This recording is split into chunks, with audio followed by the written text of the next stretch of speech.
ছোটবেলা থেকে আমি কিন্তু খুবই এক্সাইটেড ছিলাম এই ভয়েস কন্ট্রোল কম্পিউটারে। আর এই ভয়েস কন্ট্রোল কম্পিউটার নিয়ে কিন্তু আসলে আমরা কম কথা বলিনি। আপনি যদি আমার পুরনো ভিডিও যদি দেখেন, পুরনো ভিডিওতে দেখতে পারবেন যে আমি আসলে এই ধরনের ভয়েস কন্ট্রোল কম্পিউটার নিয়ে কিন্তু অনেকগুলো ডেমো দেখিয়েছি প্রায় ১২-১৩ বছর আগে।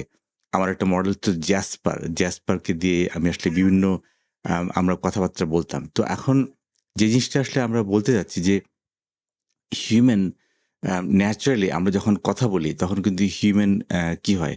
একজনের কথার মধ্যে আরেকজন আ একটা ইন্টারজেক্ট করে। তো এই যে ব্যাপারটা যে হিউম্যান কিন্তু কখনোই একজন আরেকজনের কথা শেষ করতে দেয় না এবং কথা শেষ না করেই কিন্তু আরেকজন কথা বলে। তার মধ্যে থেকে কিন্তু আমরা ইন্টেলিজেন্সটা বুঝে নেই যে না আসলে তার পুরো কথাটা আমি শুনবো কি শুনবো না বা আরেকজন উনি উনার মধ্যেই ঢুকে যায় যে আমি উনার ফুল কথা শুনবো কি শুনবো না। যেটা হচ্ছে গিয়ে অ্যাকচুয়ালি Jasper মডেল বা এই ধরনের মডেলের সম্ভব ছিল না। কারণ আমাকে ফুল ইনস্ট্রাকশন তাকে দিতে হতো। তারপরে কিন্তু সে ব্যাপারটা নিয়ে কাজ করত। কিন্তু এখন কিন্তু এরকম না। ব্যাপারটা হচ্ছে যে আপনি একদম পুরো ন্যাচারাল ভাবেই কিন্তু এই প্রবলেমটা সলভ করতে পারেন। এখন কিন্তু আমাদের কথার মধ্যে আরেকজন কথা ঢুকাই দিতে পারে।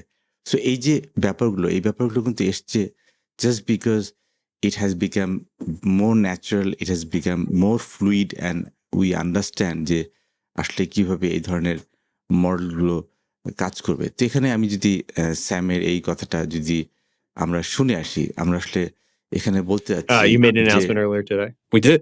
Multimodal 4.0. Yeah. It's the Omega sign, right? Just like The- like Omni. Yeah, Omni. Okay, sorry. It works across text, voice, vision. Can you speak to why this is important? Because I think it's like an incredible way to use a computer. We've had like the idea of like voice controlled computers for a long time. You know, we had Siri and we had things before that. They've never, to me, felt natural to use. And this one, many different reasons, what it can do, the speed, adding in other modalities, the inflection, the naturalness, the fact that you can do things like say, hey, talk faster or talk in this other voice, and that it's the fluidity, the pliability, whatever you want to call it.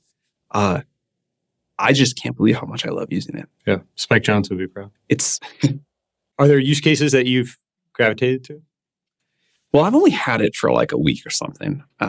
But one surprising one is putting my phone on the table while I'm like really in the zone of working. And then without having to like change windows or change what I'm doing, using it as like another channel. So I'm like working on something. I would normally like stop what I'm doing, switch to another tab, Google something, click around or whatever. But while I'm like still doing it, to just ask and get like an instant response without changing from what I was looking at on my computer, that's been a surprisingly cool thing. What actually made this possible? Was it an architectural shift or more compute? I mean, it was like all of the things that we've learned over the last several years. We've been working on audio models. We've been working on visual models. We've been working on tying them together. তার মানে আমরা যে ব্যাপারটা বলতে চাচ্ছি যে আসলে আগে আমরা যেভাবে কম্পিউটারকে ব্যবহার করতাম একটা কনটেক্সট উইন্ডো, আমি একটা উইন্ডো খুলতাম, সেই উইন্ডোর উপর ভিত্তি করে আমি তাকে ইনস্ট্রাকশন দিতাম, আবার তাকে আবার চেঞ্জ করে আবার আরেকটা জায়গায় করতাম বা এখান থেকে আরেকটা জায়গায় করতাম। So now it is becoming so fluid in a sense যে আমরা সরাসরি বিভিন্ন লেভেলে আমরা কমিউনিকেট করার চেষ্টা করছি এবং সেখানে কিন্তু আমরা দেখছি যে এটা আসলে একটা ফাইনাল আউটকাম মানে হিউম্যানের মতো।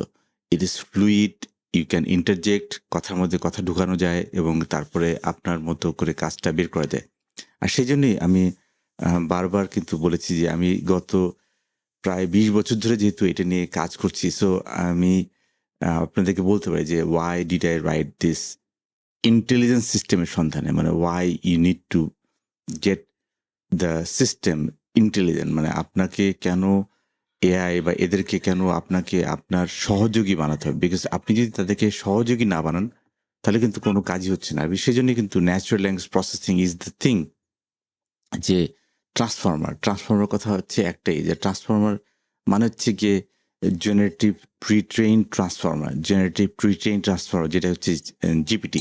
এই জিপিটি থেকে কিন্তু এই চ্যাট জিপিটি বা এগুলো আসছে।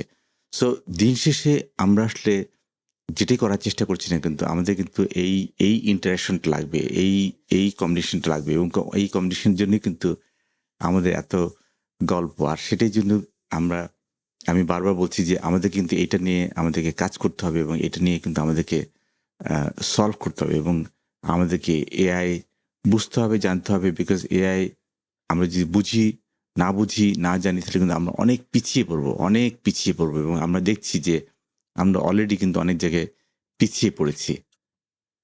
আজকে এ পর্যন্তই। থাকছেন তো সামনে।